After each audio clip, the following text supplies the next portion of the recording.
Opening up the Peacock and Williamson mailbag on today's Wednesday episode.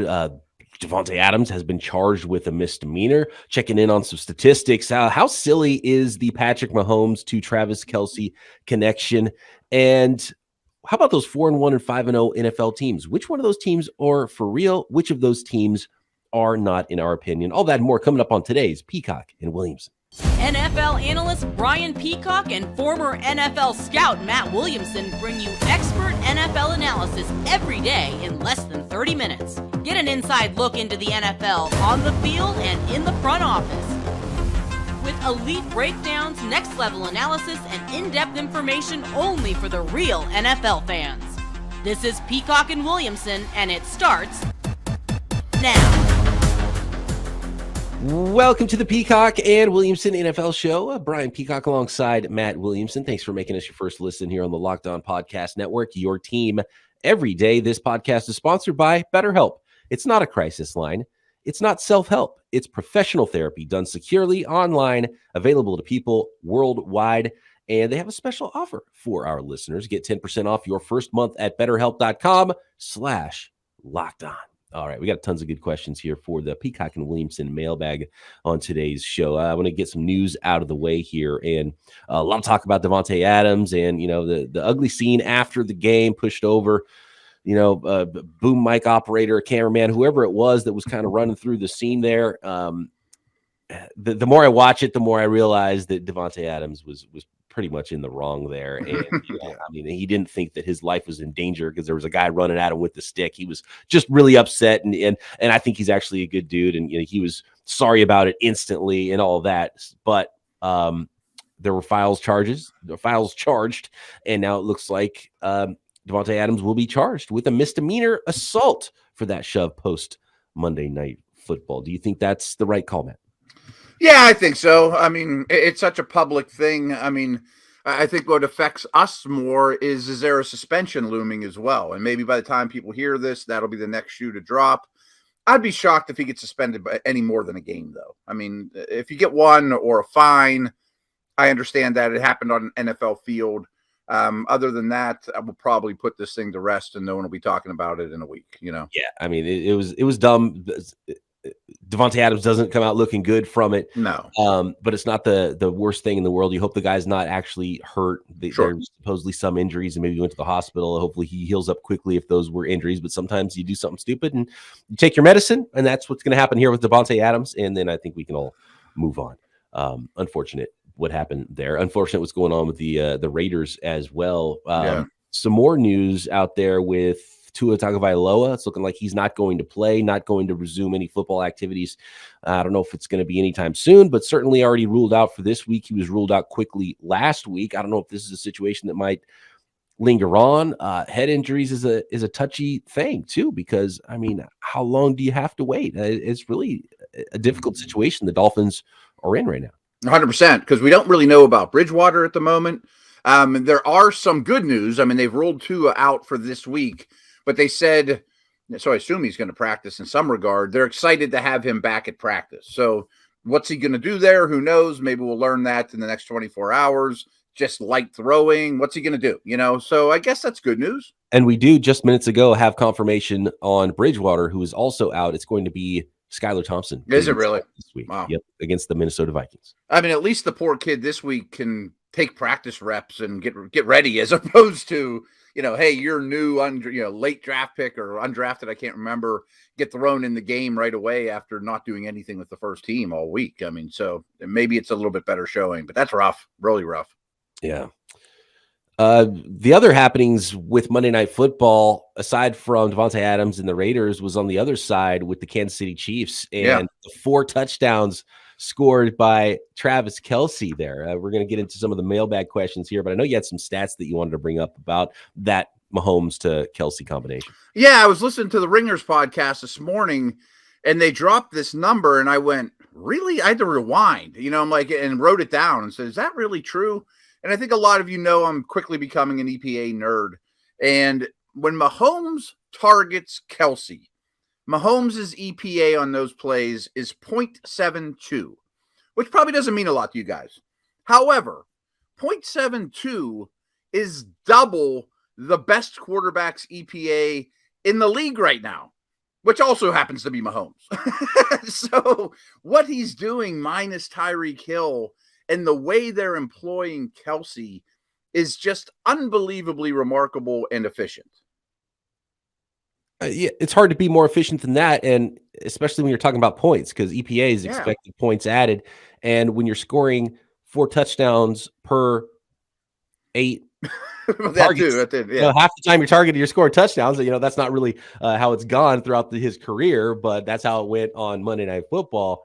It's insane. He's on third down. Who else would you be looking for? And Kelsey's so good at getting open, and teams haven't. I thought it would be maybe more difficult this year because sometimes you see that, and I think that's you where maybe it's see going a little bit in Dallas with CeeDee Lamb. It's like, okay, right.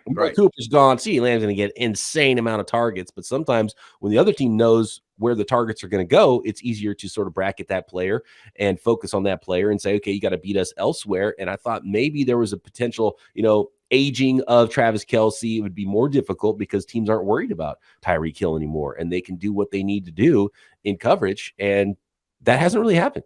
No, I mean, it reminds me of Cooper Kupp with the Rams, except one offense is great and one's a disaster. Yeah. And I got a lot of heat for not having Kelsey as my number 1 ranked tight end for fantasy. And that was exactly my concern. I'm like, he's a year older. There's going to be bracket coverage all over the place. I mean, everyone should let Juju and Marquez Valdez-Scantling and those guys beat him, but it just doesn't matter. I mean, I think a lot of it has to be on McVay with Kupp and Reed's shoulders for scheming up their best player and getting them the football. Not every offensive coach can do that. We did have a question in the YouTube comments, Matt, about Tom Brady and wondering if some of the older quarterbacks, if it was just a bad luck year for them, maybe their defenses weren't holding up their part of the bargain or some injuries and, their weapons being subpar. Is that part of the reason we're seeing some of the older quarterbacks like Brady and Rodgers have a little bit of a struggle, a little bit of a funky go to start the season? I think there is some bad luck. There's definitely some injuries, and their receiving groups have been probably non-ideal for what they had hoped and what they have had sometimes in the past. But both those teams have really good defenses. So it's not like I think the question was, what if you put Brady on the Cowboys? Would that be a big difference? And I don't think it would be at all, because the Bucs have a really good defense and the Packers have a really good defense. Yeah, and I have a Brady stat I want to throw out there, but as you were saying that, I backed it up with another stat. And here's where I'm getting this stuff is the Steelers ask me to do a stat pack every week that you can find on Steelers.com, usually on Thursday or so. And I go crazy on it. It's like 3,000 words of Steelers Bucs. And I went into that thinking, boy, the Bucs offense is really struggling this year. And maybe Brady ain't what he used to be. It's really their run game. They basically have the worst run game in the entire league. And the last 2 weeks, the offense as a whole has ranked 6th and 6th again in EPA, but they were 31st through the first 3 weeks. So I think they're very quickly figuring it out, and Godwin's back. Evans is lighting it up, and they're just not running the ball. But here's the number that blew me away, and this is somewhat of a Brady lifetime stat, and I prefaced this by my article. Like, I could write the whole article about Brady lifetime stats. I avoided that. But in the last 2 games, as I mentioned, their EPA has been 6th in each of those weeks. He's thrown 52 passes in each of those games. That's a big number of attempts. So since 2016, Brady has a 5-2 record when he throws 50 or more passes in a game. Like, okay, I mean, that doesn't blow anybody away, right? I mean, 5-2, he's done it 7 times. That's not crazy. Over the same span, the rest of NFL quarterbacks that have attempted 50 or more passes are 21, 105, and 4. So he has like 5 of the 26 wins, and he has 2 of the 107 losses of 50 or more attempts. It's insane. That is insane. So what you're saying is when you have Tom Brady, you don't need a run game because the short passing game becomes the run game. Exactly. Like, okay, they don't run the ball and their line might not be that great, but he doesn't take sacks because he knows everything's coming, and he'll throw to all levels. He also gets the ball out of his hands quicker than any quarterback in the league this year and is tearing things up the more he throws. So I think he's just fine. Yeah, and last note on that is we tend to focus, in the fantasy football minded world, we focus a lot on the receivers, and Aaron Rodgers lost Davante Adams, and sure, that's part of it for the Packers and Aaron Rodgers and their offense, and of course there were some injuries with Julio, which you should have expected, and knew there was going to be some injuries coming into the season with Godwin came back and then had the hamstring. Evans was suspended again. Yeah, and Evans. So that there's been some problems there at wide receiver, but both of those teams have had really banged up offensive lines too. You can't forget about that.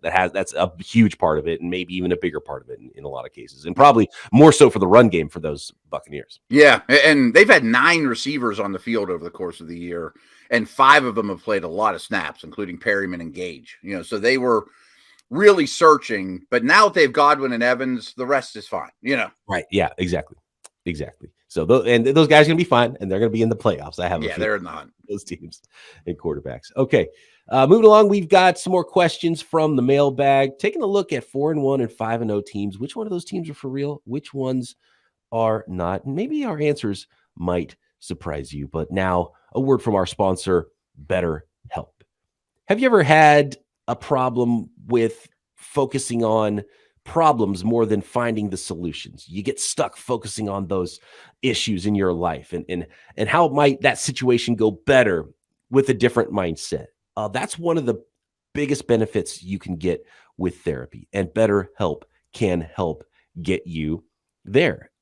It can be tough to train your brain to stay in problem-solving mode when faced with a challenge in life. But when you learn how to find your own solutions, there's no better feeling. A therapist can help you become a better problem solver, making it easier to accomplish your goals, no matter how big or small. Just the weekly check-in of, are you meeting what you need to do every week for yourself?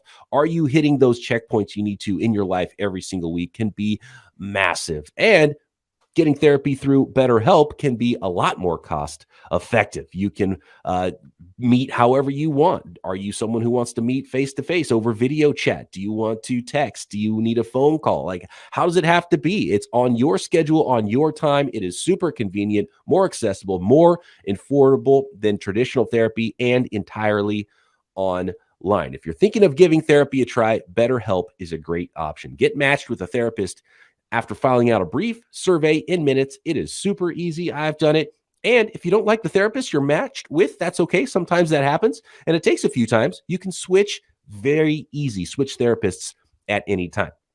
When you want to become a better problem solver, therapy can get you there. Visit BetterHelp.com/lockedon today to get 10% off your first month. That's BetterHelp, HELP.com/lockedon.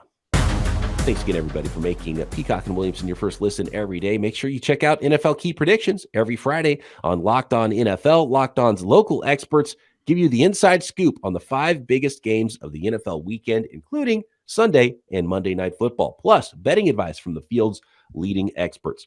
Follow NFL Key Predictions every Friday on Locked On NFL, available on the Odyssey app, YouTube, and wherever you get your podcasts. And by the way, Peacock and Williamson is found on YouTube on the Locked On NFL channel. So make sure you are subscribed up there. Hit that notification bell, hit the thumbs up, and all those things.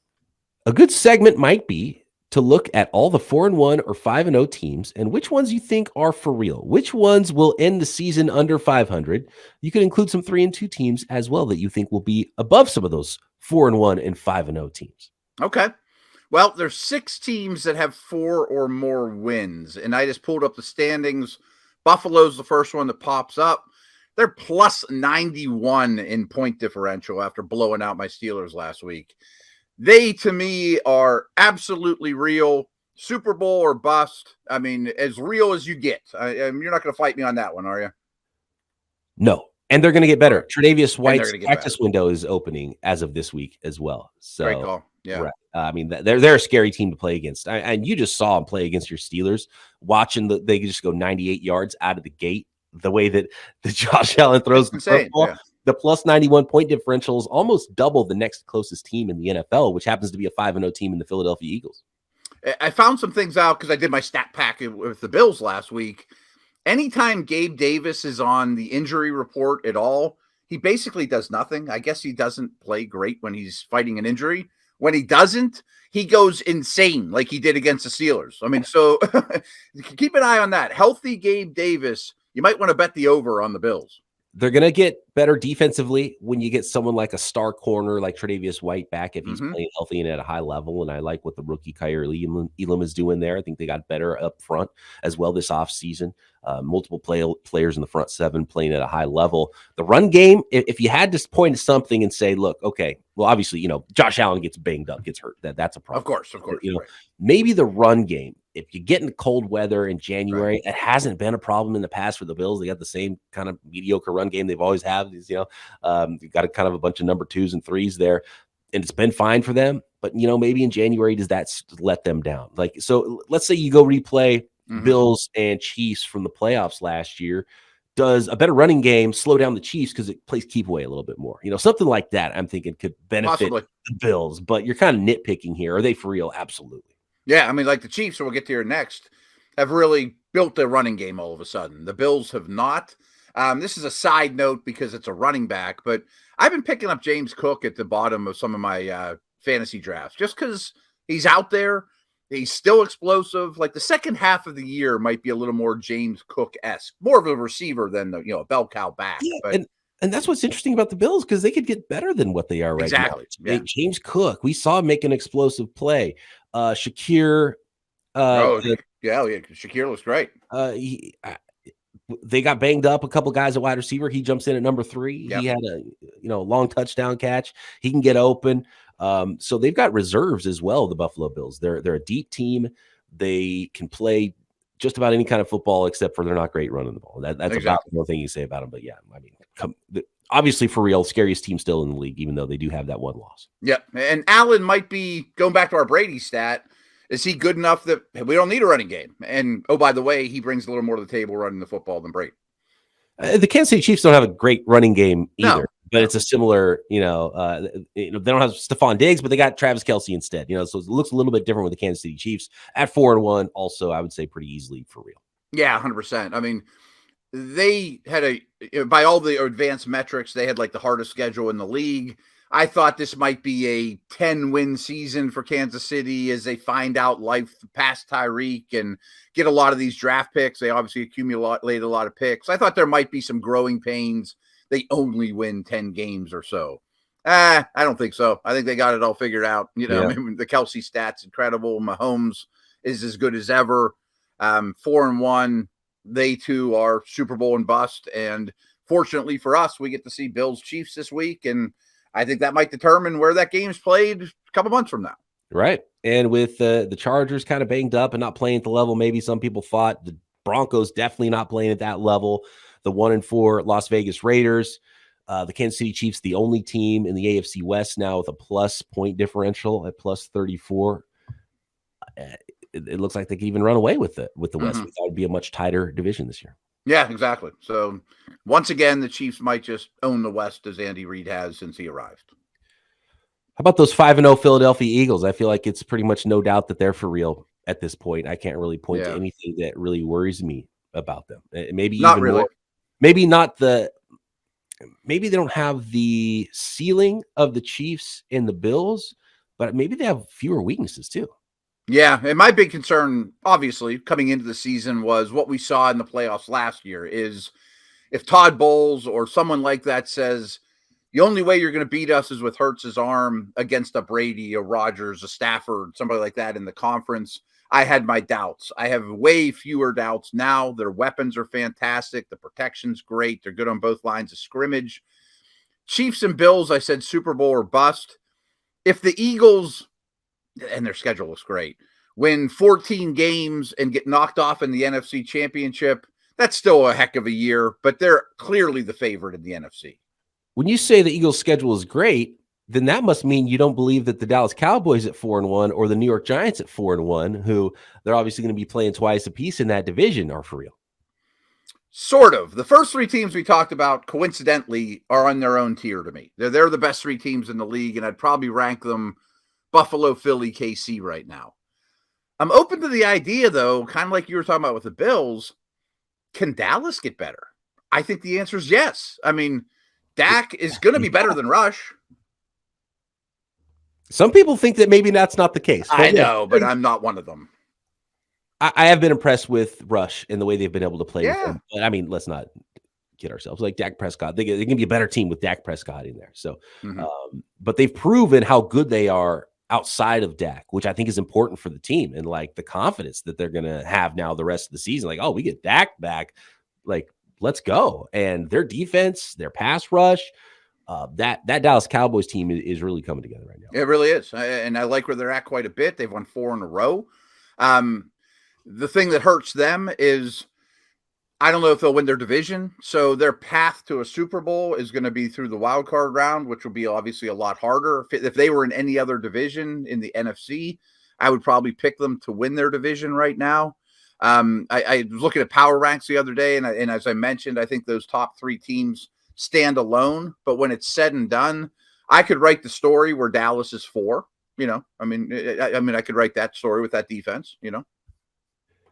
Next, Matt, there's a couple of more 4-win teams, and then we need to look at some of the teams that maybe have 2 or 3 wins that we think could leapfrog any of those 4 and 5-win teams in the NFL, and keep digging into the Peacock and Williamson mailbag. We got questions about Nathaniel Hackett, if he's going to be one and done, and a few more questions here that should finish up this episode very nicely. But first, I want to talk about our friends at betonline.net, your number one source for football betting information this season. How about Nathaniel Hackett? Taking a look at the updated odds for the next NFL coach to be fired or resign. We talked a little bit about this yesterday, Matt. The leader now in the clubhouse is Cliff Kingsbury. Second, 2-1 odds is Nathaniel Hackett to be fired. Then Ron Rivera, Dan Campbell, and Frank Reich. All names we brought up yesterday. That is the top 5 in order according to Bet Online. You maybe want to take some deeper odds on Pete Carroll or Mike Tomlin resigning at 20-1. You can find those odds as well at Bet Online. Of course, week 6 odds all the way through, weekly odds through the rest of the season, tons of futures. And bet on your team to win the Super Bowl. That is all available. All the latest player developments, team matchups, news, podcasts, in-depth articles, and analysis on every game you can find at BetOnline, which remains your continued source for all your sports wagering and information, because you want to be informed before you make those bets. Live betting as well, up-to-the-minute scores for every sport out there, not just football, Major League Baseball, NBA, MMA, boxing, golf, you name it. Get to betonline.net. Use your mobile device to learn more about the trends in action at BetOnline, where the game starts. The next team with 4 wins, and this is one where I was not a believer until this last week, where the New York Giants in London beat the Green Bay Packers, and I just love the way they're playing. Can they sustain it? That's the question, but I believe they're more for real now than I did last week at this time in the New York Giants. I do too. I think that they are a good team. A contender? No. I mean, like these other teams we talked about can win the Super Bowl. The Giants can't win the Super Bowl to me. I can't write that story. But do you agree that they're almost guaranteed a playoff spot? I mean, like they're going to be a playoff team. I will not go that far, just because okay. the winning the division is the guarantee that you're in, and that's where I don't think the Giants. Yeah. I don't think they can pull that off. It's a great story so far. Can they keep it up? No. And then the question we're going to ask next is which one of those teams could leapfrog them? And then the numbers game starts to get difficult with that playoff race, because there's a number of pretty good teams with 3 wins and even 2 wins in the NFC still. And I think we're going to see that surge to the middle with maybe the Giants. And what about the Minnesota Vikings, the last team here with 4 wins? Are they going to run away with the NFC North? The Packers are right behind them at 3-2. Or are they going to be part of that congestion in the middle that could be, 9 teams fighting for those wild card spots? I think they're in the congestion in the middle. They'll end up in the playoffs, not a contender, but certainly a very successful year, as you could say about the Giants. I mean, Minnesota's 4-1, but they've outscored their opponents by 13 points. Okay. I mean, winning's important, but I don't think they're a contender. Only the Carolina Panthers and Detroit Lions don't have at least 2 wins in the NFC. Oh, and the Commanders, sorry, the Washington Commanders. Yeah. So there's 3 teams that don't have at least 2 wins. So all of those other teams could be 500 this week if they win, if they're 2-3. Or you've got the Green Bay Packers at 3-2. You've got the Tampa Bay Buccaneers at 3-2. You got the San Francisco 49ers at 3-2 in the NFC. And you got the Los Angeles Rams, the defending Super Bowl champs, at 2-3. You've got in the AFC the Baltimore Ravens, the New York Jets, the Miami Dolphins, the Tennessee Titans, and the Los Angeles Chargers, all at 3-2. If you had to pick one, let's say in the AFC, one in the NFC of those 2 or 3 win teams, which one of those is going to leapfrog one of the 4 or 5 win teams by the end? Tampa, for all the reasons I just said, because they have the defense, they have Brady, things are starting to get figured out. I think there's an extremely strong chance they go to 4-2 after this week, after visiting my hometown here. Obviously, the Niners, Rams, and Packers have to be considered because of their recent successes. I just trust Tampa of those teams the most. In the AFC, I'm torn between the Chargers because of their immense talent and Bosa coming back, and I adore their quarterback, and Baltimore because of Harbaugh. I can't fight you on any of those. Yeah. I don't think it's Denver. I don't think it's anybody in the South. Man, and I was a believer in Miami, but this quarterback situation is really throwing a wrench. You know, hopefully Tua can get back and be that same guy that we saw to start the season. Then I'm back on the train with the Miami Dolphins, but it's been a little bit of a detour here after the first quarter of the season. You hope it's just a 4-week detour and right. You end up going, end up 3-4 or something like that. And then you see the team that won, the first 3 games. Real quick. New York Jets 3-2. Can they finish above 500? I mean, that's a huge victory for the Jets. That's a big step from where they've been for a while. Yeah. Can they? I bet they end up with 7 or 8 wins. So I'm going to say no, but they can. They can, but they probably won't, is what you're saying. Super quick question for you. I'm going to throw you a curveball here. Yeah. These are the 1-win teams: Steelers, Texans, Raiders, Commanders, Lions, Panthers. Could all of them be in the mix for the first overall pick? I kind of think the Raiders and Steelers can't. Yes, Raiders. Raiders are the one that they still have a pretty tough schedule. Right. And I don't think I didn't project them to be a good team, but I think they're better than maybe 1-4, and I think they're going to be clearly better than those teams in the end. I think Detroit should be able to figure something out here too. Yeah, I mean, Dan Campbell's name on the fired list. I would not put money on that. If I had to pick the top 2, I would say Raiders for sure. Then maybe next tier, Detroit Lions by themselves. The other teams, I don't have a lot of confidence in those teams. Okay. At all. Like Washington, it looked like at the beginning of the year, it's like, okay, maybe. And then Wentz just kind of being Wentz. It's like, I don't feel the confidence there at all with Washington. I'm remarkably biased, but I just can't imagine the Steelers having a top 2 or 3 pick. I mean, I've just been paying attention to them for 50 years almost, and that just doesn't happen. I mean, I think they end up with 6 wins or something and pick 8th, Well, you saw the Raiders go on a run last year. Yeah. With an interim coach. Could the Carolina Panthers, they have more talent than how bad they've played. Could they maybe figure something out? Yeah, they maybe could. Like it wouldn't shock me if they ended up ahead of Atlanta in the South. Mm-hmm. Yeah, I mean, I could buy that. Can Lamar truly win? Up at the first pick. I think Houston's the leader in the clubhouse, but the Commanders could absolutely get it. I think any of the teams could. Like the NFL's bizarre too, and if you think you know what's going on, wait 2 weeks. Like, yeah, right. That's what's fun about. There's going to be a team with 2 or 3 wins right now that maybe is flirting with that at some point in the end. Like teams can go up and down very quickly. I mean, the Raiders have only been outscored by 5 points this year. Real quick question: if there's a short answer to this one, with your Steelers knowledge, what's up with Najee Harris? Hurt, no vision, just doesn't have burst. Would love to hear your thoughts. I just wrote an extensive article about this. I do think he is fighting injury. I don't think he's being used properly as a receiver. I also think even his best tape is not very explosive, and he has very little home run ability, because when Warren has been in there, the running game has been better, and it's a noticeable difference. I mean, it's a little alarming. Like, I'm not saying the guy's a bust. He isn't. But he needs a lot of touches, and he's not getting them. He needs to be used extensively in the receiving game, and they're not. I mean, I think they thought he was Lev Bell when they drafted him, and they're not using him that way. And he doesn't really deserve to be used that way because of the way he's playing. Interesting. Okay. Yeah.